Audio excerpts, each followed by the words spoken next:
తాకట్లో ఉన్న మీ బంగారాన్ని విడిపించి ఆ రోజు ఆన్లైన్ రేటుకి కొంటాం. Sharma gold company. నమస్కారం, వెల్కమ్ టు సుమన్ టీవీ. నేను గీతాంజలి. జూన్ 14వ తారీఖున సంకష్టహర చతుర్థి. ఈ రోజున పాటించవలసిన నియమాలు, ఆ బొజ్జగాని పైన మనం ఏ విధంగా వేడుకోవాలి, అలాగే ఆరాధనలో చాలా మంది కొన్ని తప్పులు చేస్తూ ఉంటారండి. ఎలాంటి నియమాలు పాటించాలి, చెయ్యవలసినవి చెయ్యకూడనివి ఏమిటి అసలు ఆ చతుర్థి రోజున తెలుసుకుందాం. వివరించేందుకు ప్రస్తుతం మనతో పాటు ఉన్నారు ప్రముఖ జ్యోతిష్యులు బ్రహ్మశ్రీ నందిబట్ల శ్రీహరి శర్మ గురువు గారు. వారితో మాట్లాడదాం. గురుగారు నమస్కారం అండి. వాగర్థావివ సంపృక్తౌ వాగర్థ ప్రతిపత్తయే జగతః పితరౌ వందే పార్వతీ పరమేశ్వరౌ. ఆదిత్యాయ చ సోమాయ మంగళాయ బుధాయ చ గురుశుక్ర శనిభ్యశ్చ రాహవే కేతవే నమః. శృంగేరి జగద్గురు పీఠాధిపతులకి, కంచిపీఠాధిపతులకి నమస్కారములు తెలియజేసుకుంటూ కార్యక్రమాన్ని ప్రారంభిద్దాం. గురుగారు, సంకష్టహర చతుర్థి 14వ తారీఖు అండి. అయితే ఎప్పుడూ ప్రతి నెల వచ్చేది. కొంతమంది ఏంటంటే ఇన్ని వారాలని మొక్కుకుని చేస్తూ ఉంటారు వినాయకుని పూజ. అసలు ఆ రోజు ప్రత్యేకత, అలాగే ఆ రోజు ఖచ్చితంగా పాటించవలసిన నియమాలు ఏంటి? చాలా మంది ఆరాధనలో కొన్ని చిన్న చిన్న తప్పులు చేస్తూ ఉంటారు. అవి కాకుండా సరిగ్గా ఆరాధించి ఆ బొజ్జగన్నపై అనుగ్రహం పొందాలంటే ఏ విధంగా పూజ చేయాలంటారు? ఈ నెల జూన్ 14వ తారీఖు రోజున సంకష్టహర చతుర్థి. పేరులోనే ఉందమ్మా, కష్టములు, సంకష్టములు అన్నిటిని కూడాను రూపుమాపేటువంటి చతుర్థి. అంటే ఈ కలియుగానికి ఈ యొక్క చతుర్థి వ్రతం అనేటువంటిది చాలా బలాన్ని ఇస్తుంది. ఎందుకనంటే ఒక్కొక్క యుగానికి కొన్ని దేవతలు చాలా శీఘ్ర ఫలితాన్ని ఇస్తారు. ఈ కలియుగానికి కలౌ చండీ వినాయకో కాలభైరవ. కాబట్టి ఈ కలియుగంలో చండీ అమ్మవారిని పూజ చేసిన, ఉపాసించిన, వినాయకుడిని పూజ చేసిన, భైరవుణ్ణి, కాలభైరవుణ్ణి పూజ చేసిన అతి శీఘ్రముగా ఫలితాన్ని ఇస్తారు. కాబట్టి ఈ యొక్క సంకష్టహర చతుర్థి వ్రతం అనేటువంటిది ఎవరైతే చేస్తారో వాళ్ళకి బాగా ఇబ్బంది పెడుతున్న సమస్యలన్నీ కూడా తొలగిపోతాయి. కాబట్టి దీన్ని విధి విధానముగా ఆచరించినట్లయితే మంచి శుభ ఫలితాలు కలుగుతాయమ్మా.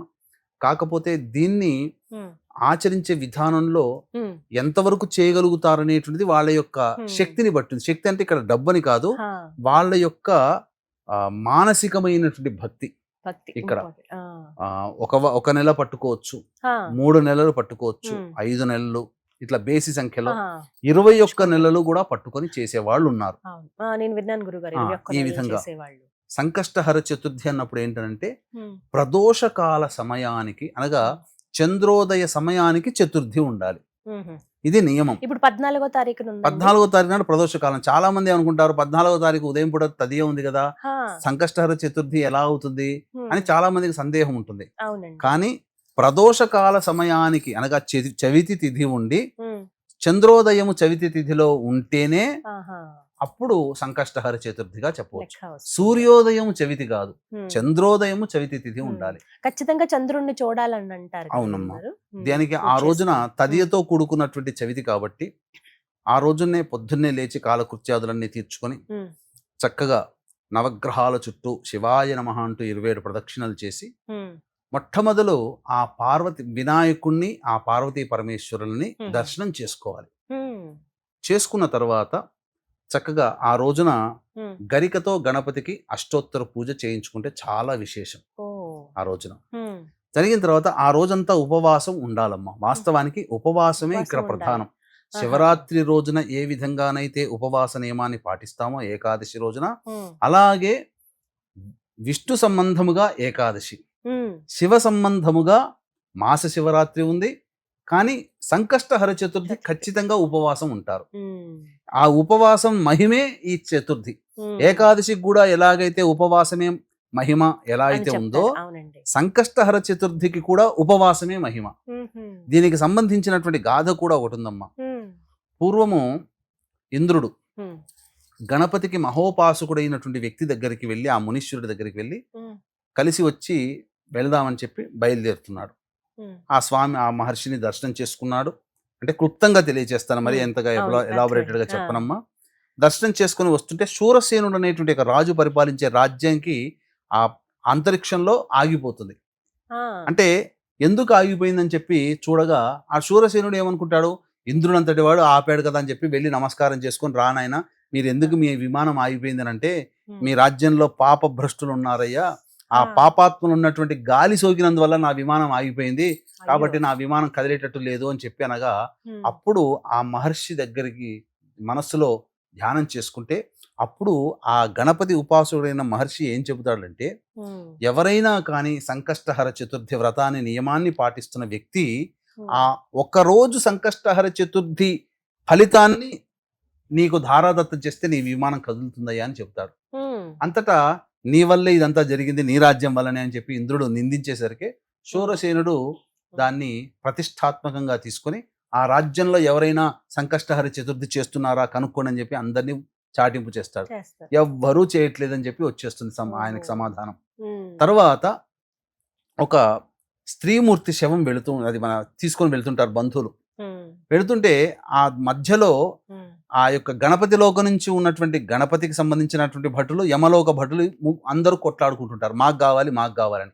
ఈ వ్యక్తి స్త్రీమూర్తి పాపం చేసింది అని చెప్పేసి యమభటులు, లేదు లేదు ఆమె ఈ రోజున చవితి తిథి అయ్యింది ఈ రోజున, కాబట్టి ఈ సంకష్టహరి చతుర్థి వ్రతాన్ని ఆచరించింది కాబట్టి ఈమె గణలోకానికి రావాల్సింది అని చెప్పి ఆ గణేశునికి సంబంధించిన భటులు వాగ్వివాదం చేస్తుంటారు. అంతటా మనిషి చనిపోయి ఉంది కదా, ఆమె ధారాదత్తం చేయలేదు కదా, ఎలాగైతేనేమి గణపతికి సంబంధించిన లోకానికి ప్రయాణం అవ్వడానికి అనుమతి దొరుకుతుంది. యమభటులు వెళ్ళిపోతారు. ఆ పోతుంటే గాలి సోకుతుంది, ఆ శవానికి తాకిన గాలి ఆ విమానాన్ని తాకగానే ఆ విమానం పరిగెత్తుతుంది. అంటే దీని అర్థంలో ఏంటంటే, తెలిసో తెలియకో, అంటే సంకల్పము చేత వ్రతాన్ని ఆచరించిన, అసంకల్పితముగా తెలియకుండానైనా కానీ ఆ రోజు ఉపవాసం ఉండి మరణించిన ఆ ఫలితం ఎక్కడికి పోదు అని చెప్పడానికి ఇది ప్రత్యక్ష ఉదాహరణ. కాబట్టి అంత ఫలితం అమ్మ. కాబట్టి ఏమైపోయింది అక్కడ, ఆ స్త్రీమూర్తి చెయ్యలేదు వాస్తవానికి, కానీ ఆ రోజు ఉపవాసం ఉంది, అందుకు ఆ విధంగా ఆమెకి ఆ పుణ్య ఫలితం ఆ విధంగా దక్కింది. ఇందాక మీరు చెప్పారు కదా గురుగారు, ఒక వారం అంటే ఒక నెల కావచ్చు, తర్వాత 2, 3, 5, 21 వరకు అలా చేసుకుంటారని.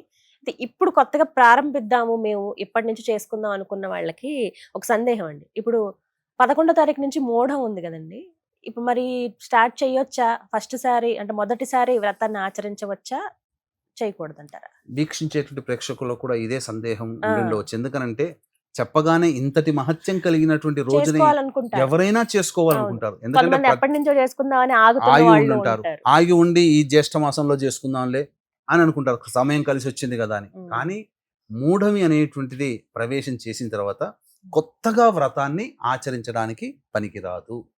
ఆల్రెడీ కొన్ని నెలల నుంచి చేస్తున్న వాళ్ళకైతే కంటిన్యూ చేయొచ్చు, మూఢమని చెప్పి ఆపడానికి వీలు లేదు, కంటిన్యూ చేయొచ్చు. కానీ కొత్తగా ఈ నెల నుంచే మేము పట్టుకుంటాము ప్రారంభిస్తామంటే మాత్రం అది కుదరదు, శాస్త్రం ఒప్పుకోదు, అది వృథా, అది చెయ్యకూడదు. శాస్త్రమే చెప్పింది, ఘంటాపదంగా చెప్పింది, కొత్తగా ప్రారంభించకూడదు వ్రతాలు. వ్రతం ఏం చెయ్యము, మాకు ఆచారం కూడా లేదు, వ్రతం చేయాలన్న ఇది కూడా కాదు, కానీ ఆ రోజున గణపతిని సాధారణంగా ఎలా పూజించాలంటారు? ఇప్పుడు వ్రత నియమ ప్రకారం చేసుకున్నట్లయితే పొద్దున్నే గణపతికి సంబంధించి చెప్పాం కదమ్మా, అలాగే ఆ రోజంతా ఉపవాసం ఉండి మళ్ళీ సాయంకాల ప్రదోషకాల సమయానికి మళ్ళీ కాలకృత్యాదులన్నీ తీర్చుకొని గణపతి దేవాలయానికి వెళ్ళి, అనగా ఆ మొట్టమొదటి పొద్దునే గణపతి దేవాలయానికి వెళతారు కదా, అప్పుడు ఏంటంటే సాధారణంగా చేసుకునే వాళ్ళైతే 3 పిడికిళ్ళు బియ్యాన్ని పోసి ఆ గణపతి ముందర చక్కగా ఒక శ్వేత వస్త్రాన్ని వేసి గణపతి చిత్రపటం పెట్టి చక్కగా గణపతిని షోడశోపచార విధానంగా పూజ చేసి ఆ 3 పిడికిళ్ళు ఒక మూట కట్టి పెట్టాలి. సాయంకాలం వచ్చిన తర్వాత ఆ 3 పిడికిళ్ళని తో పాయసం చేయాలి. పాయసం చేసి మళ్ళీ పూజ షోడశోపచార విధానంగా పూజ చేసి ఆ 3 పిడికిళ్ళతో చేసినటువంటి పాయసాన్ని ఆ వినాయకుడికి నైవేద్యంగా పెట్టి అప్పుడు ఆ పాయసాన్ని మాత్రమే తీసుకుని ఉండాలి. ఆ రోజు రాత్రి భోజనం చేయకుండా ఉంటే ఇంకా మరీ మంచిది. తెల్లవారి అప్పుడు ఎవరికైనా కానీ అన్నదానం చేసి అప్పుడు భోజనం చేస్తే సంపూర్ణమైనటువంటి ఫలితం దక్కుతుంది. ఇక మీరు అడిగినటువంటిది, ఇటువంటివి ఏవి నియమాలు పాటించలేము, అయినా ఆ సంకష్టహర చతుర్థి గణపతి యొక్క అనుగ్రహం కావాలని పరితపిస్తూ ఉపవాసం ఉండగలిగి ఉండి ఏదైనా చేయొచ్చునంటే వ్రత నియమాన్ని ఉల్లంఘించకుండా. వ్రత నియమం అంటే ఏంటి?